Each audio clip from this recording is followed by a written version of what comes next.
नाज़रीन, रुपया पैसा में आपको खुशामदीद कहते हैं। मैं हूँ अली नासिर।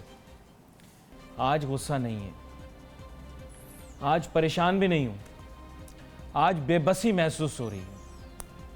आज ऐसा लग रहा है जैसे ये जो मामलात हमारी मईशत के दिखाई दे रहे हैं, ऐसी भयानक तस्वीर मुझे मुस्तकबिल में दिखाई दे रही है। महंगाई, बेरोज़गारी, गुर्बत, इनके जो मसाइल हैं, इनको दूर करने के बजाय जो है ना, मज़ीद हालात मुझे ख़राबी की तरफ जाते दिखाई दे रहे हैं। डॉलर 142 और कहीं कहीं मुझे ख़बर आ रही है कि शायद इससे भी ज़्यादा महंगा जो है वो बिक रहा है मार्केट के अंदर, ओपन मार्केट के अंदर। पैदावारी लागत में इजाफा, महंगाई का तूफ़ान। सुबह से मीडिया देख रहा हूँ, तज्ज़िये सुन रहा हूँ और बिल्कुल परेशान नहीं हो रहा, बल्कि आप बेबसी महसूस होना शुरू हो, बेबस हो गए। मुझे लगता है कि हुकूमत संजीदा नहीं है। पीटीआई वाले, मैं बड़ा, आप जानते हैं कि मैं इमरान खान साहब की शख्सियत हो उसका भी बड़ा एहतराम करता हूँ। नवाज़ शरीफ साहब को भी लोग बुरा भला कहते थे, मैं कहता था नहीं, बिल्कुल नहीं। बात ये, वो एक रिवायती सियासतदान है, रिवायती सियासतदान का ऐसा ही मिजाज होता है। पीपल पार्टी के रहनुमाओं जरदारी साहब, बिलावल साहब की भी मैं बहुत इज़्ज़त करता हूँ, लेकिन इमरान खान साहब से बहुत सारी उम्मीदें वाबस्ता थी। बहुत सारे लोगों ने उनके हक़ में बात की, और चाहे इमरान खान के लिए नरम गोशा रखने वाले लोग हों या ना हों, हर शख्स ये ज़रूर चाहता था कि तब्दीली ज़रूर आए और उसके बाद जो है वो आवाम को रिलीफ मिले। अनफॉर्चुनेटली ये बड़े चैम्पियन किस्म के लोग जो इन्होंने रखे थे, जिनमें असद उमर साहब हैं, हमाद अजहर साहब हैं, डॉक्टर इशरत हुसैन साहब हैं, बड़ी बड़ी शख्सियात नामवर, अब्दुल रज़ाक दाऊद साहब हैं, और हमने ऐसा सोचा था मईशत का पहिया चल पड़ेगा।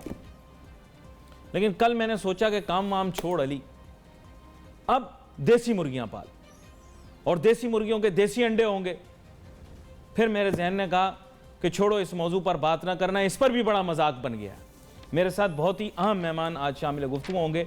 मेरी बात का भाई बुरा ना मानना, बात यह है कि बेबसी के अंदर ना बंदा बहुत सारी उल्टी सीधी बातें करता है, और शायद मेरी कुछ बातें आज बहुत बुरी लगें। सर बुलंद खान साहब साबिक प्रेसिडेंट रहे लेबर विंग के और अहम रहनुमा हैं पाकिस्तान तहरीक इंसाफ के। डॉक्टर साजिद अमीन साहब हमारे साथ मौजूद हैं, मईशतदान हैं, SDPI के साथ जो है मुंसलिक हैं।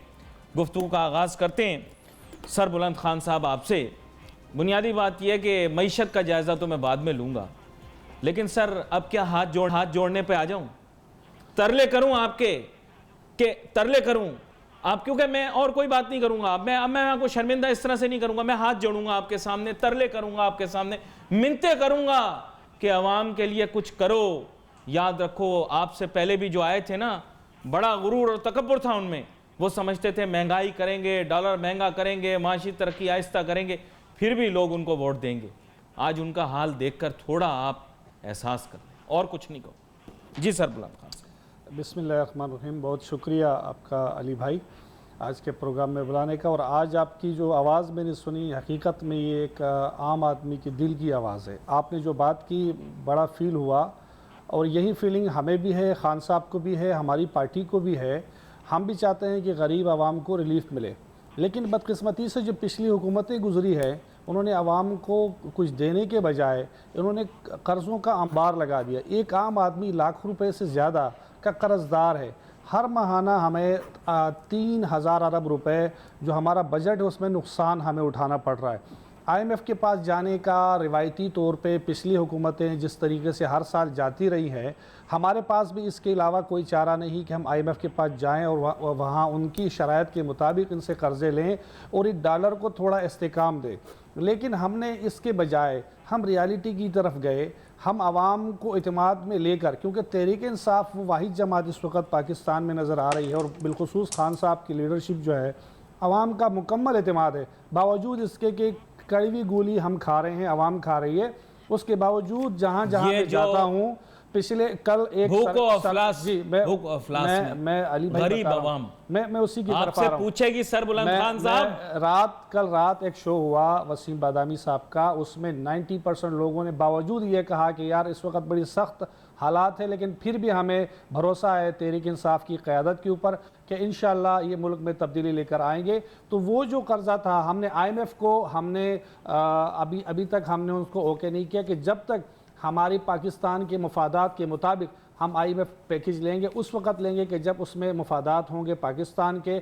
आने वाले दिनों में मईशत को हम बुनियादी दायमी तौर पर मुझे मुकम्मल करने दिल की आवाज़ है आपकी। वजह क्या है? मेरे दिल की आवाज तो जारी रहेगी। अभी डॉक्टर साजिद अमीन साहब को शामिल कर लो, आपकी बात मुकम्मल करने का भरपूर मौका दूंगा, आप बेफिक्र हो जाएं। आप देखें, डॉक्टर साजिद अमीन साहब को गुफ्तगू में शामिल करूंगा। डॉक्टर साजिद अमीन साहब, ज्यादातर आप लोग मईशत दान, PDP, SDP, GDP, current account deficit और जनाब मुख्तलिफ किस्म के ऐसे अल्फाज इस्तेमाल करते हैं जिनका मुखफ़फ़ भी गरीब आदमी को नहीं पता। उसको भूखे बच्चे को मैं जाकर क्या बताऊं, बेटा हमारे मुल्क का करंट अकाउंट डेफिसिट ख़राब है इसलिए तुझे आज रोटी नहीं मिलेगी। मुझे सिर्फ इतना बता दें, क्या आपके पास कोई फार्मूला है मुल्क को ठीक करने का?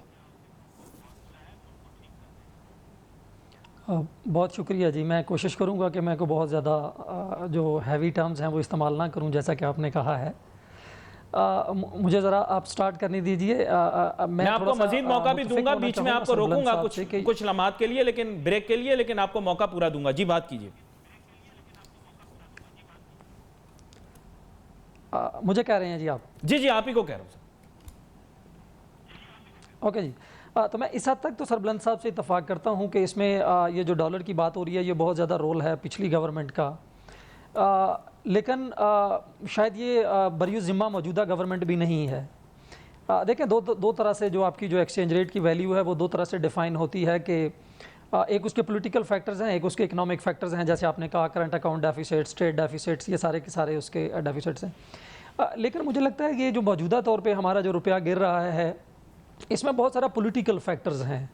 अगर आप कल की बात कर लें, जो कल हमने जो सुनी बात, तो कहीं भी इन्वेस्टमेंट लाने की, रेमिटेंसेस को बढ़ाने की कोई बात नहीं थी। तो वो जो हमारा इन्वेस्टर है, जो हमारा एक वो जो बिजनेसमैन है, वो मायूस होता है कि हमें रोड मैप कहीं से नहीं मिल रहा है, जिसका इम्पैक्ट स्टॉक मार्केट पे आता है और बाकी सारी चीज़ों पे आता है। तो ये एक बहुत बड़ा इसका एक जो आज 7-8 रुपये का यकदम इजाफा आया है। इसी तरह जैसे इन्होंने IMF का कहा कि हम IMF की तब तक कंडीशंस जब तक हमारे लिए बेनिफिशियल नहीं होती हम प्रोग्राम नहीं लेंगे। नीयत की हद तक दुरुस्त है, लेकिन मैं हमेशा से ये कहता आ रहा हूँ कि प्रोग्राम लेना कंडीशंस की बात नहीं है कि आप कंडीशंस नहीं मान रहे, आप अल्टरनेटिव प्लान क्या दे रहे हैं।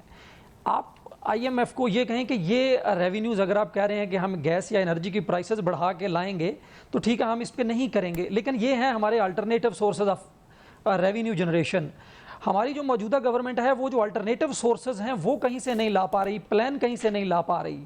तो उस प्लान के मुताबिक आपसे जानना चाहूंगा, लेकिन एक छोटी सी ब्रेक लेनी है मुझे। ब्रेक के बाद वापस आते हैं साहब, फिर आप ही की जानिब आऊंगा। नाज़रीन, let's take a short break.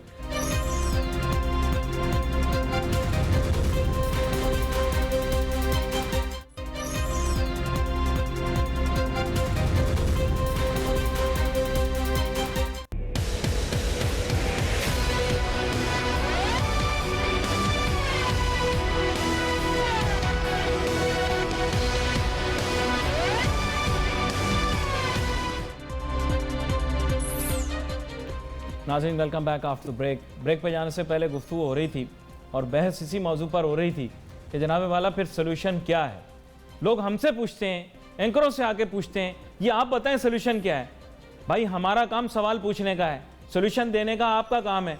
Election जीत के आप आए हैं असम्बली के अंदर, सोल्यूशन पूछते हैं हमसे, हम कहाँ से देंगे सोल्यूशन। डॉक्टर साजिद अमीन साहब एक मारूफ मईशतदान है। ब्रेक पे जाने से पहले इनसे गुफ्तगू हो रही थी। डॉक्टर साहब अपनी बात मुकम्मल करें, बड़ी अहम बात आप कर रहे थे। मैं चाहूँगा जो मौज़ूआत आप डिस्कस कर रहे थे उनको ज़रा आप जो है सम अप करें। बहुत शुक्रिया जी। हम ये बात कर रहे थे कि जैसे सरबलंद साहब ने कहा और बाकी लोग भी इनके गवर्नमेंट के जो हैं वो ये कह रहे हैं कि हम IMF की कंडीशंस नहीं मान रहे। देखें, IMF की क्या कंडीशंस हैं, मेन दो हैं कि आप जो एनर्जी प्राइसेस हैं, ऑयल प्राइसेस हैं, उनको बढ़ाएं, आपकी जो इलेक्ट्रिसिटी प्राइसेस हैं उनको बढ़ा दें। अगर आप आज देखें तो जो ऑयल प्राइसेस हैं ग्लोबली $80 से $50 पे आ गई हैं, लेकिन हमारे यहाँ जो आज भी समरी गई है ओगरा की तरफ से वो 6 रुपये और कुछ पैसे फी लीटर बढ़ाने की है। तो हम वो कंडीशंस मान रहे हैं, नंबर 1।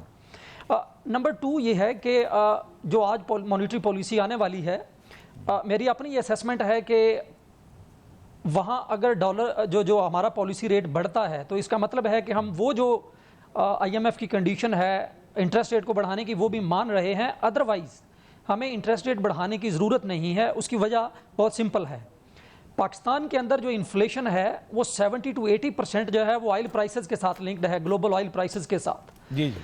अगर आपकी ग्लोबल ऑयल प्राइसेस गिर रही हैं, $80 से 50 पे आ गई हैं, तो आप लोकल ऑयल प्राइसेस को उतना एडजस्ट कर लें, आम आदमी को फ़ायदा दें, तो वो जो आपका इन्फ्लेशन है वो खुद ब खुद कम हो जाएगा। और बड़ी अहम इसी बात। तरह जो आपका डॉलर गिरने और जो रुपए के गिरने से जो आम आदमी पे इम्पैक्ट आ रहा है, कॉस्ट ऑफ बिजनेस पे और बाकी चीज़ों पे अगर आ रहा है, वो अगेन एडजस्ट हो जाएगा जब आप अपनी ऑयल प्राइसेस को, नेशनल ऑयल प्राइसेस को आप ग्लोबल ऑयल प्राइसेस के साथ लिंक करते हैं। हम रिवर्स चल रहे हैं, तो ये कहना कि हम IMF की कंडीशंस नहीं मान रहे, शायद एलानिया तौर पे नहीं मान रहे, बट हम IMF की कंडीशंस पे अमल कर रहे हैं, और जो कि आप देख रहे हैं शायद ऑयल प्राइसेस मजीद बढ़ जाएंगी। शायर ने कहा था उल्टा लटकोगे तो सीधा नजर आएगा। बुनियादी तौर पर पाकिस्तान में भी कुछ इसी तरह है कि मईशत के अंदर उल्टा लटकोगे तो सीधा नजर आएगा। सुबह मैंने देखा कि ओगरा वालों की तरफ से ऐसा बताया जा रहा है कि तजवीज़ गई है कि कीमतें बढ़ा दी जाएं पेट्रोल की। फिर मैंने सोचा या मैं अपना दिमाग टेस्ट कराऊं या फिर, खैर उनका तो करवा नहीं सकते वरना वो हमारे गिरेबान पर आ जाएंगे। आजकल तो हर बंदा जिद करता है, कहता मैं ठीक हूँ। सरबुलंद खान साहब प्लीज़ ऐसी ज़्यादतियाँ ना करो। बैनुल अक़वामी सतह पर पेट्रोल की कीमतें कम हो रही हैं। डॉक्टर साजिद अमीन साहब ने भी समझाया है आपको, कुछ आप इकदाम गलत समत में ले रहे हैं। बैनुल अक़वामी सतह पे सस्ती हो रही है, आप तजवीज़ ऊपर की भेज रहे हैं। अब बोलेंगे हम बढ़ा नहीं रहे और फिर तुर्रम खान बन जाएंगे, वाह वाह वाह वाह हमने बड़ा काम कर दिया। सर आप कीमत कम करो, पेट्रोल की ज़्यादती नहीं करो। देखिए जी अली भाई, बात यह है कि अभी तो समरी गई है और ओगरा ने भेजी है, हुकूमत ही किसी हमारे प्राइम मिनिस्टर साहब के पास गई है।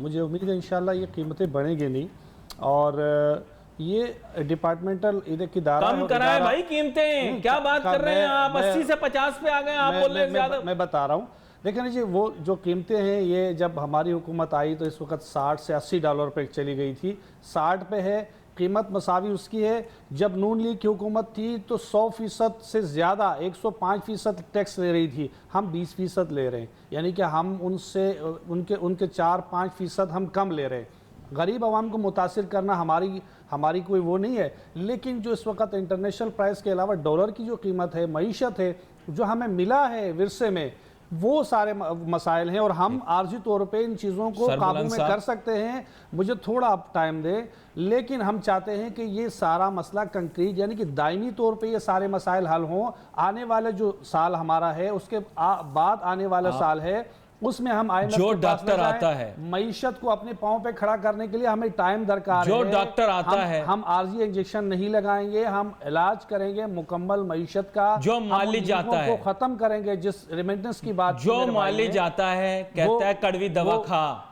शौकत तरीन साहब आए, उन्होंने बोला कड़वी दवा खा।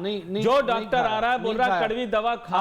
आप मुझे बताएं, अली डार साहब ने कड़वी दवा खा। अली भाई, आपको असद उमर साहब ने, साजिद भाई माहिर माशियात हैं, ये इस बात को एग्री करेंगे। योमिया हमारा 2 बिलियन रुपीस हमें जो है वो हम इंपोर्ट करके मुल्क की मईशत को नुकसान दे रहे थे, वो हम 1 मिलियन कम करके, हम यानी कि 100% हमने कम की 100 दिन में। हमें तो 5 साल के लिए हुकूमत मिली है, 100 दिन में हमारा इतना कड़ा एहतसाब, हमें खुशी है। खान साहब ने ये अवेयरनेस दी है हर आम और ख़ास आदमी को कि वो हमसे पूछें 100 दिन में अपने आप को एहतसाब के लिए पेश किया। इससे पहले किसी जमात ने पेश ही नहीं किया, 5 साल के अंदर पेश नहीं किया।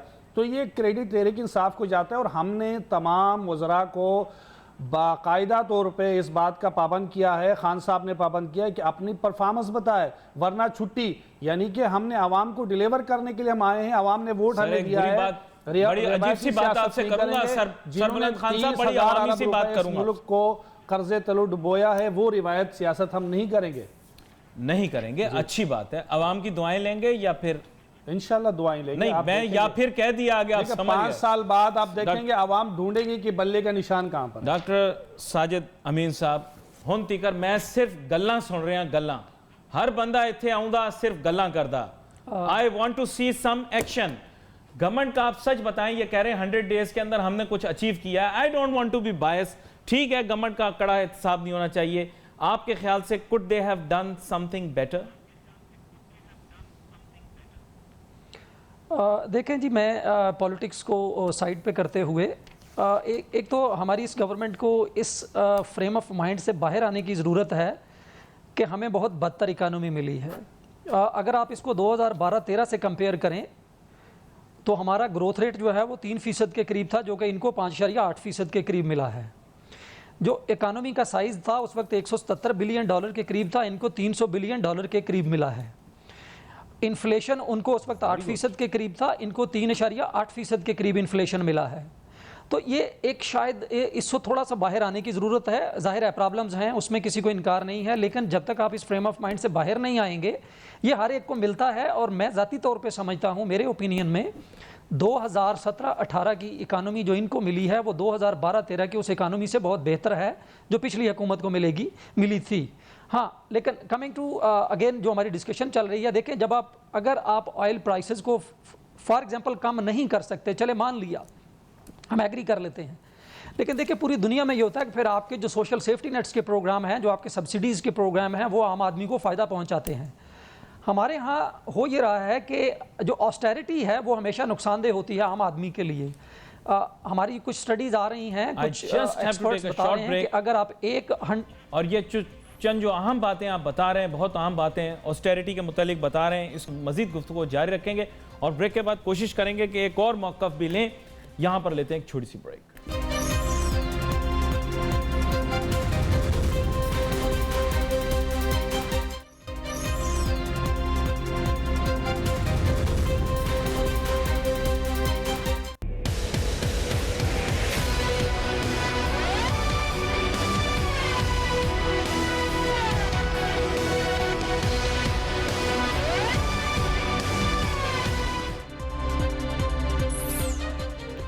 नाज़रीन, वेलकम बैक आफ्टर ब्रेक। गुफ्तगू हमारी जारी है। ब्रेक पर जाने से पहले हम बात कर रहे थे कि जनाब वाला पाकिस्तान के माशी हालात किस तरह के मिले हैं पिछली हुकूमत को। उनका दावा यह है कि बहुत बुरे हालात के अंदर पाकिस्तान की मईशत थी। ताहम डॉक्टर साजिद अमीन साहब ने हमें बड़े अच्छे तरीके से ब्रीफ किया है कि ठीक है, बहुत सारी मुश्किलात थीं, लेकिन ऐसा भी नहीं था कि पाकिस्तान की मईशत बिल्कुल ड्रेडफुल सिचुएशन में हो। इन्फ्लेशन अंडर कंट्रोल थी, बहुत सारे इकनॉमिक इंडिकेटर्स ऐसे थे जिनके मुतालिक ये नहीं कहा जा सकता कि वो पाकिस्तान की तारीख में बदतरीन हो। डॉक्टर साजिद अमीन साहब, मैं सिर्फ ये चाहूँगा कि आप जो अपनी बात कह रहे थे उसको इस हिसाब से मुकम्मल कर दें कि जो आपने इकनॉमिक इंडिकेटर्स के मुतालिक हमें बताया, मेरे ख्याल से आवाम को भी पता लगा होगा। टू बी वेरी फ्रैंक, आपका कहना ये है, और मतलब यह कि इस राय से शायद PTI वाले इत्तिफाक ना करें, लेकिन पाकिस्तान की मईशत इतने बुरे हालात में नहीं थी। बिल्कुल जी। मैं इस पे पिछले 2 साल से भी लिख रहा हूँ कि हमारी मईशत पहले की निस्बत बेहतर हुई है। मुझे लगता है जो एक गलती हो रही है, जो अभी भी हो रही है बार बार, और जिस पे हमारी मौजूदा गवर्नमेंट को सीखने की ज़रूरत है कि देखें, पॉलिटिक्स के लिए या इलेक्शंस के लिए एक बात करना, एक बयान देना, वो जाहिर है एक पॉलिटिकल पार्टी का हक है और वो रखती है। लेकिन जब आप गवर्नमेंट में होते हैं तो एक ट्रू असेसमेंट देने में और एक अलार्म बेल्स बजा देने में बड़ा डिफरेंस होता है। जब एक मुल्क का फाइनेंस मिनिस्टर ये कहे कि इकानमी जो है वो ICU में है, सर्जरी बाईपास हो रही है, तो आप कहीं से भी इन्वेस्टर्स को नहीं ला सकते। तो ये जो एक रेटोरिक है, जो एक इलेक्शन के डे से चला आ रहा है, उसको शायद थोड़ा सा हमें रादर दैन फियर, हमें अपॉर्चुनिटीज़ पे बात करने की अब ज़रूरत है। गवर्नमेंट जो है वो हमेशा अपॉर्चुनिटीज़ पे बात करती है, वो एक फियर क्रिएट नहीं करती है। ये अपोजिशन का काम है। तो हमारे यहाँ जो एक इकानमी के लिहाज से मैं बात कर रहा हूँ, वो जो एक फियर क्रिएट हो रहा है, वो शायद बहुत सारी इन्वेस्टमेंट्स को और अपॉर्चुनिटीज़ को रोक रहा है। फाइनली ऑस्टेरिटी के लिहाज से मैं कंप्लीट ये करना चाहूँगा कि इस पे एविडेंस है, हमारे पाकिस्तान के बहुत सारे एक्सपर्ट्स इस पे बात कर रहे हैं कि जब भी आप डेवलपमेंट एक्सपेंडिचर्स पे कट लगाते हैं, PSDP पे कट लगाते हैं, फॉर एग्जांपल अगर एक 100 बिलियन का कट लगता है तो 1 लाख जॉब्स जो हैं वो ज़ाया हो जाती हैं, 1 लाख लोग बेरोज़गार हो जाते हैं। तो हमारी एक तरफ हम बात कर रहे हैं 1 करोड़ जॉब्स को प्रोड्यूस करने के लिए, तो मुझे फेयरली स्पीकिंग अभी तक कोई पॉलिसी नज़र नहीं आई कि हम कैसे करेंगे। अभी तक जो हो रहा है वो रिवर्स है। आप PSDP पे हमने जो लास्ट बजट था, मिनी बजट, उस पर 350 बिलियन का जब कट लगाया है तो उसमें आप समझ लें कि रफली हमने 4 लाख जो मज़ीद लोगों को बेरोज़गार किया है। तो देखिए, गवर्नमेंट का जो काम होता है पहले 100 दिन में, एक तो मैं वो नंबर्स पे बात नहीं करना चाह रहा 100 दिन में, जाहिर है 100 दिन में असेसमेंट नहीं हो सकती, ये खुद हमारी अपनी हुकूमत का फैलाया हुआ एक हाइप था जो जाहिर है वो हो रहा है, वरना बहुत ज़्यादा 100 दिन नहीं होते। हाँ, 100 दिन में अगर आप देखना चाहें तो एक जो स्ट्रेटेजिक डायरेक्शन है चीज़ों की, वो क्लियर होती है। इस एंगल से अगर आप देखें तो हमारी इन्वेस्टमेंट की पॉलिसी क्या होगी इस गवर्नमेंट की, हमारी जॉब क्रिएशन की क्या पॉलिसी होगी, हमारी इकोनॉमिक एक्टिविटी को क्रिएट करने की क्या पॉलिसी होगी, किन सेक्टर्स पे हम फोकस कर रहे होंगे, उनको कैसे कर रहे होंगे, वो बहुत ज़्यादा क्लियर नहीं है। ये बड़ी आम बात आपने की है, मेरे ख्याल वो से इसके मजीद ऊपर बेहतर तवज्जो हो देने की सकता था इसकी निस्बत। तवज्जो देने की ज़रूरत है। यहाँ पर सरबुलंद खान साहब एक चीज़ मुझे ये भी बताएं, बात ये है कि आप लोग आए हुकूमत में, बोला हम स्टेट ओन्ड एंटरप्राइजेस को ठीक कर देंगे। कौन सी स्टेट ओन्ड एंटरप्राइज ऐसी है जिसको आपने मुकम्मल तौर पर भी ठीक कर दिया है? क्या फ्लाइटें टाइम पर उड़ना शुरू हो गई हैं PIA की? सर दर्द देखो ना, जवाब तो देने पड़ेंगे। पाकिस्तान स्टील मिल ने लोहे की जनाब जो है वो प्रोडक्शन बढ़ा दी है, जवाब तो आपको देने पड़ेंगे। अब कौन सी ऐसी स्टेट ओन्ड एंटरप्राइजेज हैं जिनकी परफॉर्मेंस आपने बिल्कुल फर्स्ट क्लास कर दी है कि जिनकी वजह से आपको तमगे दिए जाएं? दो आपके इस सवाल के जब दो उसमें पहलू में जवाब दूंगा, दो उसमें कि एक तो साजिद भाई ने जो बात की है उनका अपना एक व्यू है। अकील करीम डेडी साहब एक प्रोग्राम में आए थे परसों तरसों, और उनका कहना भी ये था कि हमें IMF की भी ज़रूरत नहीं है, हमें सिर्फ़ और सिर्फ इस मुल्क में काफ़ी कुछ इस्लाहात करने हैं, हमने अपनी इंडस्ट्रीज़ को रिफॉर्म करना है, इंडस्ट्रीज़ को लगाना है, सिर्फ हमें यानी कि हमने मैनेज करना है। तो उसके लिए खान साहब ने जो कमेटी बनाई थी, उस कमेटी ने हमारे पास टेक्सटाइल सेक्टर जो है जिसमें लाखों लोगों को रोज़गार मिल सकता है, बल्कि करोड़ों तक भी पहुंच सकता है, वो टेक्सटाइल सेक्टर जो यहाँ से बांग्लादेश और बाहर मुल्क चले गए थे, वो इंडस्ट्री जो बैठ गई थी, जिनके पास गैस एनर्जी क्राइसिस था, उसके लिए हम काम कर रहे हैं ताकि वो तमाम जो हमारा टेक्सटाइल सेक्टर है वो खड़ा हो जाए। उससे जो है इन्वेस्टमेंट भी आएगी, रोज़गार भी आएगा और मुल्क की मईशत जो है वो एक्सपोर्ट भी बढ़ेगा, उससे डॉलर की कीमत भी गिरेगी, पैसा भी मुस्तहकम होगा। दूसरा आपने जो सवाल किया था कि हमने कौन सा इदारा, तो देखिए ना अभी मैंने फिर कहा कि 100 दिन हमें मिले हैं और 100 दिन के अंदर हमने वो कमेटियाँ और वो चीज़ें हमने बनाई हैं, इसके समरात आपको 100 दिन में नज़र नहीं आ सकते। हमने स्टील मिल के हवाले से भी एक कमेटी बनाई है ताकि हम उस स्टील मिल को भी हम चला सकें दोबारा। ये के लिए पूरा मुल्क हम कमेटियों की नजर कर देते हैं, नहीं, पूरा मुल्क कमेटियों की नजर कर देते हैं। कमेटियां ही काम करेंगे ना, लोग काम करेंगे, जो ऑनेस्ट लोग हैं, जो काम को समझते हैं, हमने उनको लगाया। इस मुल्क में या तो कमेटियां डल रही हैं या कमेटियां बन रही हैं। आप इसको भी देखें कि आपने 100 दिन में हमसे इतने आपने तवक्कुआत लगा लिए, इंशाल्लाह हमने आपने कहा था 100 दिन में हमसे हम देंगे, हम 100 दिन में भी देंगे, आगे भी देंगे, हर साल देंगे। हम आवाम को जवाबदेह हैं, पिछले हुक्मरानों की तरह नहीं कि 5 साल गुजारे, इन द एंड जो है 30,000 अरब रुपए का कर्जे का बोझ हमें दिया, महाना हमें 3,000 अरब रुपए का जो है हमें बजट में उन्होंने नुकसान दिया। यानी कि आपको मुल्क के एक एक बंदे को, एक एक बच्चे को उन्होंने 1.25 लाख रुपए कर्जदार करके कर्जे तले डुबो के वो चले गए हैं। ये तो ये होते हैं जज्बात, ये होते हैं जज्बात। विद ऑल ड्यू रिस्पेक्ट, बात मेरी सुनिएगा अली भाई, ये जो रिवायती लोग थे वो अब दौर नहीं रहा है। अब जितने भी हमारे मिनिस्टर्स हैं वो जवाबदेह हैं, आवाम को भी, खान साहब को भी। और आप देखेंगे कमांडो बने हुए आपके वजीर, आने वाला कमांडो बने हुए, कमांडो बनो। मैं कहता हूं आपके वजीरों को कमांडो बनो, महंगाई कम करो, महंगाई कम करने के लिए कमांडो बनो। वो ऑन द स्पॉट पहुंचे।